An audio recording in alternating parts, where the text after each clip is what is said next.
ওকে, so আমাদের topic 3 হচ্ছে filters নিয়ে। সো আমরা জানি যে ফিল্টার হচ্ছে সামথিং যেটা হচ্ছে কয়েকটা জিনিসকে পাস করতে দিবে, কয়েকটা জিনিসকে পাস করতে দিবে না।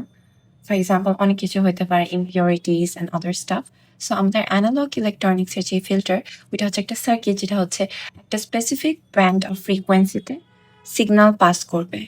স্পেসিফিক ব্যান্ড অফ ফ্রিকোয়েন্সিতে সিগন্যাল পাস করবে, আর তাছাড়া যেসব ব্যান্ড অফ ফ্রিকোয়েন্সি ওইসবে সিগন্যাল পাস করবে না। সো আমাদের যে ফিল্টার নেটওয়ার্ক, ওইটা ফিল্টার নেটওয়ার্কটা 2 টাইপ হইতে পারে। সো আমাদের যে প্যাসিভ ফিল্টার নেটওয়ার্ক, ওইটা হচ্ছে contains only RLC, মানে হচ্ছে রেজিস্টার, ইন্ডাক্টর অ্যান্ড ক্যাপাসিটর। আর হচ্ছে যে অ্যাক্টিভ ফিল্টারটা, ওইটাতে তো RLC থাকবেই, আদার দেন দ্যাট কয়েকটা অ্যাডিশনাল কম্পোনেন্টসও থাকবে, সাচ অ্যাজ যে অ্যাডিশনাল কম্পোনেন্টগুলো থাকবে ওইটা হচ্ছে ট্রানজিস্টর অথবা অপ অ্যাম্প, আদার দেন RLC। সো আমাদের যে সিলেবাস, ওর মধ্যে জাস্ট অ্যাক্টিভ ফিল্টার পড়া হবে। অ্যাক্টিভ ফিল্টার আমাদের মেইন ফোকাস। নেক্সটে হচ্ছে টাইপস অফ ফিল্টার। সো আমাদের 4 টাইপস অফ ফিল্টার আছে। একটা হচ্ছে low pass filter, high pass filter, band stop filter, আর হচ্ছে ব্যান্ড রিজেক্ট অথবা নচ ফিল্টার, যেটাকে নচ ফিল্টারও বলা যায় ব্যান্ড রিজেক্টকে। ওকে, সো ফার্স্টটা যেটা হচ্ছে লো পাস ফিল্টার, এটার নাম শুনেই বোঝা যাচ্ছে যে এই ফিল্টারটা হচ্ছে লো ফ্রিকোয়েন্সি যখন থাকবে তখন আমাদের সিগন্যাল পাস হবে, আর যখন ফ্রিকোয়েন্সি হাই হয়ে যাবে তখন হচ্ছে আমাদের সিগন্যাল পাস হবে না। সেম ভাবে হচ্ছে আমাদের হাই পাস ফিল্টার মানে হচ্ছে যে হাই ফ্রিকোয়েন্সিতে আমাদের সিগন্যাল পাস হবে, লো ফ্রিকোয়েন্সিতে হবে না। তারপরে হচ্ছে ব্যান্ড পাস ফিল্টার, তার মানে হচ্ছে একটা স্পেসিফিক রেঞ্জ অফ ফ্রিকোয়েন্সিতে শুধু আমাদের সিগন্যাল পাস হবে, তাছাড়া আর পাস হবে না। আর লাস্ট যেটা হচ্ছে নচ ফিল্টার অথবা ব্যান্ড রিজেক্ট ফিল্টার, এটার মানে হচ্ছে যে একটা স্পেসিফিক রেঞ্জ অফ ফ্রিকোয়েন্সিতে আমাদের সিগন্যালটা হচ্ছে রিজেক্ট হবে, তারপরে হচ্ছে তাছাড়া সব জায়গায় আমাদের সিগন্যাল হচ্ছে পাস হবে। সো এখন আমরা একটা ফিল্টার আর বেশি ডিটেইলসে পড়বো। ফার্স্টে আমাদের আছে, এখন লো পাস ফিল্টারেরও কয়েকটা টাইপ আছে, যেমন হচ্ছে যে ফার্স্ট অর্ডার লো পাস, তারপরে second order low pass and third order low pass. তো ফার্স্ট অর্ডার বলতে হচ্ছে যে আমাদের ফার্স্ট অর্ডার বলতে মানে -20 dB per decade roll off. Second order মানে হচ্ছে -40 dB অ্যান্ড থার্ড অর্ডার হচ্ছে -60 dB। এখন এক একটা জিনিস কি ওইটা আমরা শিখবো। ফার্স্টে হচ্ছে আমাদের ফার্স্ট অর্ডার দিয়ে, যেটা হচ্ছে -20 dB। এটা জানার আগে আমি হচ্ছে একটা বেসিক ইন জেনারেল গ্রাফ দেখাই দিই, যেটা হচ্ছে যে 20 ডিবির জন্য যাবে, -40 ডিবির জন্য যাবে, 60 ডিবির জন্য যাবে। সো ইন জেনারেল গ্রাফ যেটা হচ্ছে আমাদের জাস্ট লো পাস ফিল্টারকে রিপ্রেজেন্ট করে। এর পাশে যদি আমাদের গেইন হয়, গেইন ইন ডিবি, এর পাশে হচ্ছে আমাদের ফ্রিকোয়েন্সি। সো যেহেতু এটা লো পাস, তার মানে হচ্ছে যে লো ফ্রিকোয়েন্সি পাস হবে। লো ফ্রিকোয়েন্সি পাস হওয়া মানে হচ্ছে যখন আমাদের ফ্রিকোয়েন্সি লো তখন হচ্ছে আমাদের গেইন হবে কনস্ট্যান্ট। তারপর একটা সার্টেন ফ্রিকোয়েন্সির পরে আমাদের যখন ফ্রিকোয়েন্সি আর লো থাকবে না তখন হচ্ছে আর পাস হবে না, তখন সিগন্যাল যেহেতু প্রপারলি পাস হবে না, এই জন্য গেইনও আর কনস্ট্যান্ট থাকবে না। সো যে রেঞ্জ অফ ফ্রিকোয়েন্সিতে আমাদের হচ্ছে যে প্রপার সিগন্যাল প্রপারলি পাস হবে ওইটাকে আমরা বলি, ওই রেঞ্জ অফ ফ্রিকোয়েন্সিটাকে আমরা বলি পাস ব্যান্ড। আর যে রেঞ্জ অফ ফ্রিকোয়েন্সিতে আমাদের আর পাস হয় না সিগন্যাল প্রপারলি, ওটাকে আমরা বলি। সো এখানে হচ্ছে আমাদের ফ্রিকোয়েন্সি পাস হবে আর এর মধ্যে হবে না। আর যে পার্টিকুলার ফ্রিকোয়েন্সির পর আমাদের গেইন এভাবে ড্রপ করা শুরু করবে ওইটাকে বলবে কাট অফ ফ্রিকোয়েন্সি, যেটা আমরা অলরেডি শিখেছি। সো এটা হচ্ছে ইন জেনারেল ডায়াগ্রাম। সো এখন 20-র জন্য এরকম হবে, বাট আরো এখানে যে নোটেশন গুলো থাকবে যে কোন ফ্রিকোয়েন্সি চেঞ্জ হওয়ার পরে কিভাবে ড্রপ হবে, ওইটা হচ্ছে 20, 40 আর 60-র উপরে ডিপেন্ড করবে। এটা আমরা আরো ডিটেলসে আসবো সার্কিট করার সময়। এখন জাস্ট আপাতত ইন জেনারেলটা জেনে রাখা। ফার্স্ট অর্ডারের যে সার্কিট ডায়াগ্রাম, নেগেটিভ যেটা ওইটা হচ্ছে একটা রেজিস্টার, ফিডব্যাক রেজিস্টারের সাথে কানেক্টেড থাকে। অ্যান্ড দেন এখানে হচ্ছে আমাদের Vout।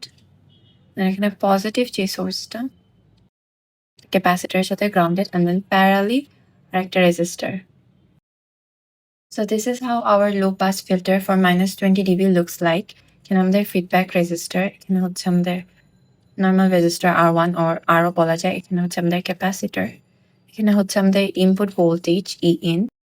সো আমাদের first order low pass -20 DB যে সার্কিট, এই সার্কিটটা বানানোর জন্য আমাদের কয়েকটা ক্রাইটেরিয়া থাকে যেটা হচ্ছে আমাদেরকে ফলো করতে হবে।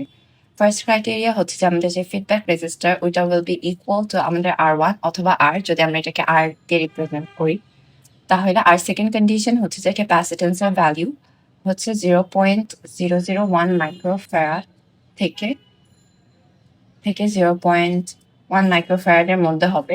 ইউজুয়ালি এই রেঞ্জের মধ্যেই হয়, বাট একটু একটু ডিফারেন্টও হতে পারে, it's not a big deal, but mostly এরকম রেঞ্জের মধ্যে হবে। আর তারপরে সাপোজ আমাদেরকে এই রকম একটা সার্কিট দিয়ে দিল, অথবা বললো যে ফার্স্ট অর্ডার -20 ডিবি, আমাদেরকে বললো যে এটার ফিডব্যাক রেজিস্টার বের করতে, অথবা আমাদেরকে ফিডব্যাক রেজিস্টার বের করতে বললো সাপোজ।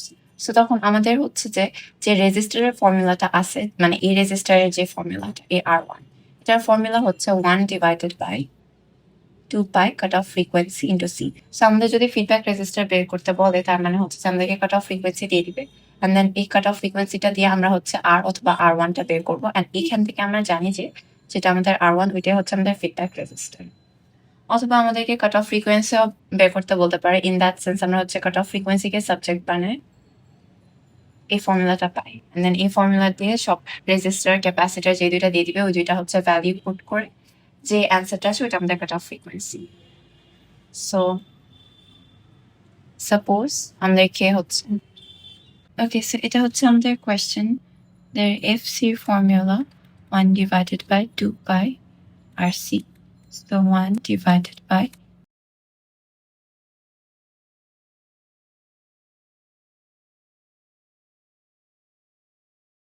ওকে। সো আমাদের নেক্সট কোয়েশ্চেন আমাদেরকে কাট অফ ফ্রিকোয়েন্সি দিয়ে আছে আর ক্যাপাসিটেন্স দিয়ে আছে, আমাদেরকে বলছে R1 বের করতে অথবা ফিডব্যাক রেজিস্টার বের করতে। সো এখন সেম ভাবে R1 হচ্ছে আমরা এই ফর্মুলাটা ইউজ করে বের করে ফেলবো। এখন তোমরা হচ্ছে এই ভিডিওটা স্টপ করো, দেন হচ্ছে নিজেরা ট্রাই করো, দিস ইজ ভেরি ইজি, দেন আমি হচ্ছে দেখেন। ওকে, সো এখানে 1 ডিভাইডেড বাই 2 পাই,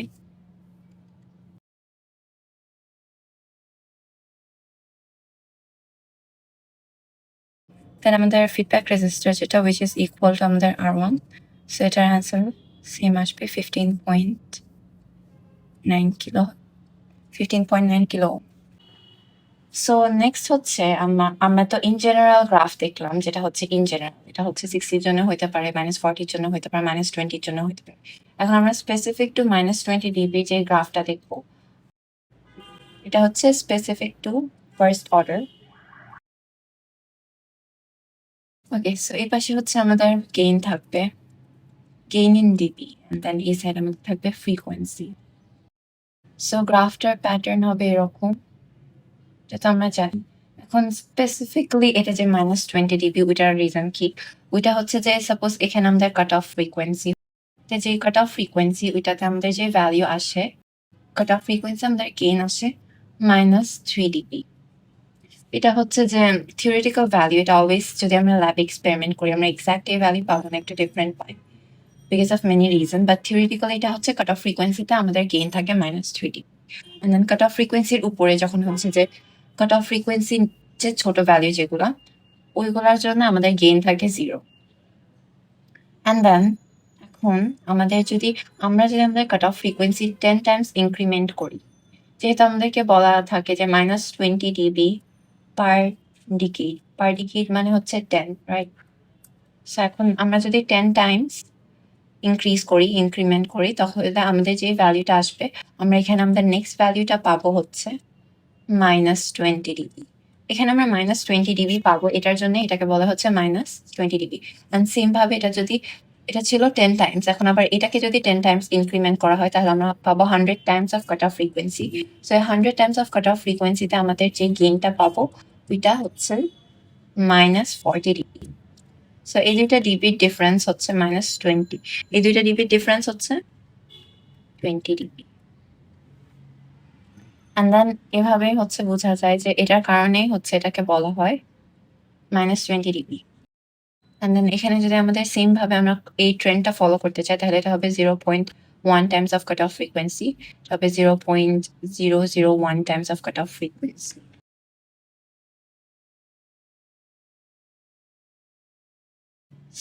সো এটা দেখে বুঝে গেল যে যদি এই ট্রেন্ডটা বুঝে গেলে আমরা জানি যে যদি আমাদের এখানে ইনস্টেড অফ -20 এটা যদি আমাদের -40 ডিবির কেস হইতো তাহলে এখানে আমাদের 3 থেকে ডাইরেক্ট নেক্সট যখন 10 টাইমস ইনক্রিমেন্ট হইলো আমাদের কাট অফ ফ্রিকোয়েন্সি তখন এখানে 3 থেকে একদম -40 চলে যায়। আবার যখন 10 টাইমস ইনক্রিমেন্ট হইলো আমাদের ফ্রিকোয়েন্সি মানে হচ্ছে 10 ইন্টু কাট অফ ফ্রিকোয়েন্সি থেকে 100 ইন্টু কাট অফ ফ্রিকোয়েন্সি ভ্যালু হয়ে গেল, তখন আমাদের এখানে -40 থেকে -80 ডিবিতে চলে যায়। সো এটাই হচ্ছে ডিফারেন্স এই দুইটার। নেক্সট ডে হচ্ছে আমরা এখন এটাই প্র্যাকটিস করব যেটা হচ্ছে second order. And another thing হচ্ছে যে আমাদের যে গ্রাফটা আছে এই গ্রাফটার নাম হচ্ছে ফ্রিকোয়েন্সি রেসপন্স গ্রাফ। সো এটাকে ফ্রিকোয়েন্সি রেসপন্স কার্ভ বলে অথবা gain versus frequency of first order low pass ফিল্টারও বলা যায়, যে কোনো একটা বলেই হবে। অনেক সময় বলে যে plot the frequency response curve, so নাম জানে রাখা important. So moving on to second order low pass filter, এটার সার্কিট ডায়াগ্রামটা একটু কমপ্লেক্স। এখানে ফিডব্যাক রেজিস্টার থাকবে আগের মতো, এখানে আগের মতো একটা ক্যাপাসিটর থাকবে কানেক্টেড টু দি গ্রাউন্ড, এখানে ইনস্টেড অফ 1 রেজিস্টার এবার হচ্ছে আমাদের 2টা রেজিস্টার থাকবে। অ্যানাদার থিং হচ্ছে এখানে বাইসিং দেওয়া অনেক ইম্পর্টেন্ট, সামটাইমস আমিও ভুলে যাই, বাট বাইসিং না দিলে মার্কস কাটা যায়। সো এখান দিয়ে হচ্ছে যে আরেকটা ক্যাপাসিটর থাকবে, হচ্ছে এই পয়েন্টে কানেক্টেড হবে, এখানে হচ্ছে আমাদের Vout. So this is how our second order low pass filter looks like. এখানে হচ্ছে আমাদের ক্যাপাসিটর 2 আর এটাকে আমরা ক্যাপাসিটর 1 বললে, এটাকে যদি আমরা রেজিস্টার 2 বলি এটাকে রেজিস্টার 1 বললাম, এটা হচ্ছে আমাদের in, এখানে আমাদের ফিডব্যাক রেজিস্টার। সো এটার জন্য যেসব কন্ডিশনস থাকবে ওইটা হচ্ছে যে আমাদের register 1 will be equal to register 2, অথবা এটাকে আমরা ইন জেনারেল একটা নাম দিতে পারি যেটা হচ্ছে R. দ্যাট মিনস এই তিনটা সেম ভ্যালু থাকবে। আর এই যে ফিডব্যাক রেজিস্টারটা, এই ফিডব্যাক রেজিস্টার হবে 2 টাইমস অফ R, মানে 2 Times of R1 or R2। এটাকে ইন্টু 2 R1 অথবা R2 কে 2 দিয়ে মাল্টিপ্লাই করলে যে রেজিস্টার ভ্যালুটা হবে ওইটা হচ্ছে আমাদের ফিডব্যাক রেজিস্টার। ক্যাপাসিটর যেটা 1 এটার ভ্যালু তো ইদার দেওয়া থাকবে অর বের করতে হবে। এই ক্যাপাসিটরটা যেটা হবে ওইটার সাথে ইন্টু 2 করলে যে ক্যাপাসিটরের ভ্যালুটা পাওয়া যাবে ওইটা হচ্ছে ক্যাপাসিটর 2, মানে ক্যাপাসিটর 2 হচ্ছে 2 টাইমস অফ ক্যাপাসিটর 1, তার মানে ক্যাপাসিটর 1 হচ্ছে হাফ অফ ক্যাপাসিটর 2। সো একটা রিলেশনশিপে রাখি না, বেশি কমপ্লেক্স মনে। ওকে, অ্যান্ড যেই রেজিস্টার আমাদের যে এই রেজিস্টারটা অথবা আমাদের R1 অথবা R2 or in general R যেটা বের করবো ওটার ফর্মুলা হচ্ছে যে R is equal to, এবার R আগের বার ছিল 1, নিচের পার্টটা কমপ্লিটলি সেম থাকবে, এখানে জাস্ট C1, আর উপরের পার্টটায় চলে আসবে 0.707, মানে উপরে হচ্ছে ইনস্টেড অফ 1 এখানে যেমন আমাদের এখানে এই ফর্মুলাতে আমাদের ছিল 1, এখন এই ফর্মুলাতে থাকবে হচ্ছে 0.707। And then সেম ভাবে আমরা ফিডব্যাক রেজিস্টারকে যদি সাবজেক্ট করি তাহলে আমরা সেম ফর্মুলাটা পাবো, জাস্ট আমাদের রেজিস্টার নিচে চলে আসবে।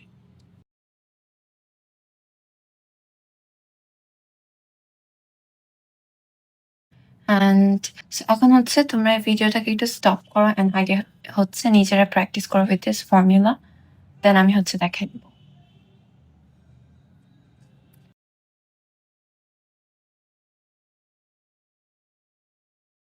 ওকে, সো লেটস স্টার্ট সলভিং। আমাদেরকে ফার্স্টে বলেছে R1 and R2 বের করতে, মানে বেসিক্যালি আমাদের একটা R বের করলেই হবে because R1 and R2 same as R। ওকে, এখন আমাদের আর কি লাগবে, এটা ছিল আমাদের ক্যাপাসিটর C1 এর ভ্যালু, আমাদের হচ্ছে যে C1 এখানে আছে, রেজিস্টারগুলো হয়ে গেল, ফিডব্যাক রেজিস্টার বের করতে হবে আর C2 ক্যাপাসিটেন্স বের করতে হবে, which is 22.6 kilo ohm, and then এখন আমাদের ক্যাপাসিটর C2 যেটা হচ্ছে 2 টাইমস অফ C1। সো আমরা আমাদের সার্কিট ডায়াগ্রাম ড্র করি। ফার্স্ট আমাদের অপারেশনাল অ্যাম্পলিফায়ার, এখানে থাকবে আমাদের C1 capacitor connected to the ground, then এখানে ইন সিরিজ 2টা রেজিস্টার থাকবে, দেন এখানে আমাদের ইনপুট ভোল্টেজ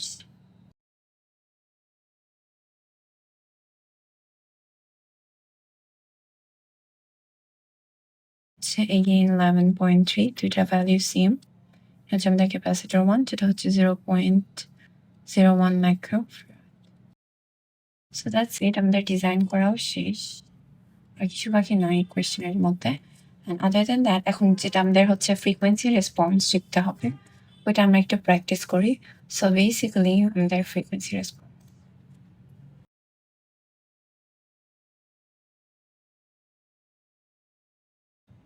সো ফার্স্টে আমাদের হচ্ছে 0 ডিবিতে হচ্ছে আমাদের ম্যাক্সিমাম গেইন, আর এই গেইনে কনস্ট্যান্ট গেইন। এখানে হচ্ছে আমাদের গেইন কনস্ট্যান্ট, মানে এখানে যতগুলো ফ্রিকোয়েন্সি আছে সবগুলো পাস করবে, সব ফ্রিকোয়েন্সিতে সিগন্যাল পাস করবে, অ্যান্ড দেন আস্তে আস্তে গেইন ড্রপ হয়।